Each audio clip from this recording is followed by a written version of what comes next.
If you're an importer, you need to be prepared for the latest updates to the Lacey Act. Starting at the end of 2024, Phase 7 expanded the scope of products covered, including many with wood, paper, or other plant-based materials. I'm Kari Crane, editor of Shipping Solutions International Trade Blog Passages. Keep watching to learn how to stay compliant and avoid costly penalties.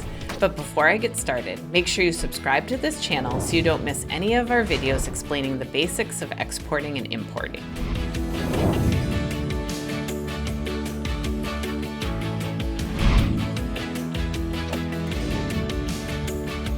The Lacey Act aims to protect wildlife and plants by regulating trade. In 2008, it expanded to include plants and plant products, helping combat illegal logging and promote sustainable trade.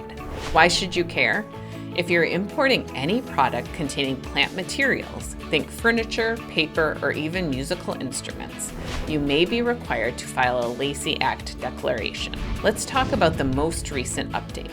Starting December 1st, Phase 7 requires Lacey Act declarations for all plant-based products, with HTS codes that aren't fully composite materials.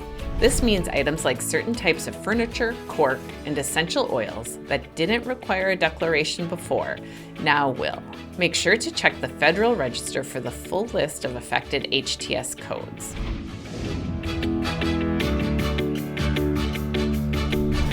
I'll link below to an article I wrote about these changes, and in it you'll find a flowchart you can use to determine if you need a declaration. Generally speaking, you'll need one if your product contains plant material, and it falls under a covered HTS code, and it's imported as a formal entry. You're exempt if your product contains no plant material, it's packaged with exempt materials, it's hand-carried or an informal entry, or it meets the de minimis requirement. For a complete list of exemptions, check our article.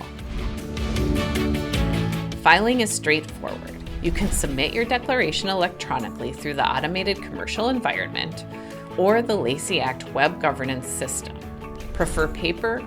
Use PPQ Form 505. Your declaration must include product description, scientific names of plant species, harvest location, contact information of the importer, and information on the harvest or production process. Non-compliance with the Lacey Act can lead to hefty fines, confiscation of goods, or even imprisonment. So make sure you know if your goods qualify. If you found this video helpful, like it and share it, and be sure to subscribe for more tips on trade and compliance. Also, check out the link in the description to Passages, our international trade blog, where you'll find hundreds of helpful articles.